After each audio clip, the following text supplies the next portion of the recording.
À l'Assemblée universelle et l'Église des premiers-nés qui sont inscrits dans les cieux, Hébreux 12, 23. Dans cette appellation, nous trouvons deux choses.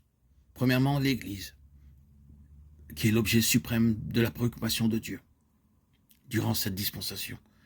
Puis deuxièmement, les mots, les premiers-nés, qui décrivent la nature de cet objet. Il s'agit de l'Église des premiers-nés. Les termes sont au pluriel.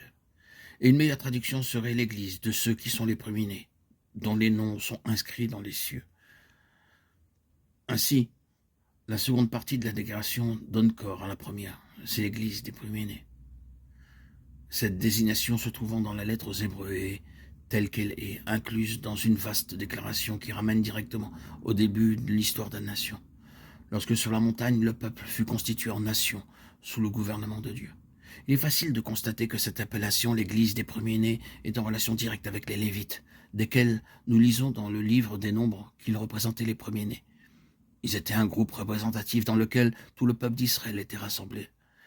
Si bien qu'en retournant au moment de la constitution d'Israël en tant que peuple de Dieu, sous le gouvernement de Dieu, et à ce qui nous concerne présentement, les Lévites en particulier, nous trouvons des principes spirituels célestes et éternels qui y sont attachés. Vous serez familier avec l'objet de cette lettre aux Hébreux, et la dernière partie du chapitre 12 exprime très largement celui-ci. C'est-à-dire qu'une représentation terrestre des choses célestes dont le but a été accompli était en train de disparaître, ou avait disparu. Qu'un grand bouleversement allait se produire, dans lequel tout ce qui n'était pas spirituel, céleste et éternel mourrait, et subsisterait uniquement ce qui n'avait pas son origine dans ce monde. Le système juif, en tant que système de représentation et de type, faisait partie de cette terre et devait périr. Il disparut lors de la venue de Christ, mais en tant que système, il était sur le point d'être entièrement brisé et dispersé. Et alors que leur système s'effondrait, la lettre fut écrite dans le but de maintenir ces croyants hébreux attachés aux réalités célestes, spirituelles et éternelles, et de leur montrer que Christ avait pris toutes les valeurs spirituelles du système juif, les avait incorporées et transportées au ciel, et qu'à présent, pour eux, toutes choses étaient en Christ, en haut dans le ciel. Nous voyons Jésus couronné de gloire et d'honneur, Hébreux 2:9. Lui, là, dans le ciel, était le centre et la plénitude de la vie de son peuple, et le terrestre avait disparu.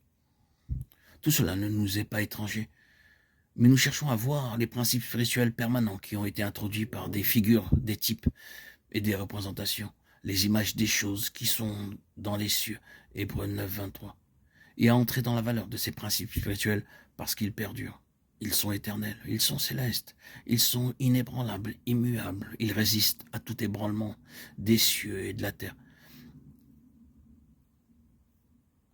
Il s'agit ici de l'Église des premiers-nés, qui englobe de nombreux aspects. L'Église des premiers-nés qui sont inscrits dans les cieux, Hébreux 12:23. Nous voyons bien que Dieu commence en et avec un premier-né. Le premier-né montre où et comment Dieu commence. Le début d'Israël en tant que nation, en tant que peuple devant Dieu, était lié au premier-né. Tous les premiers-nés m'appartiennent. Le jour où j'ai frappé tous les premiers-nés dans le pays d'Égypte, je me suis sanctifié.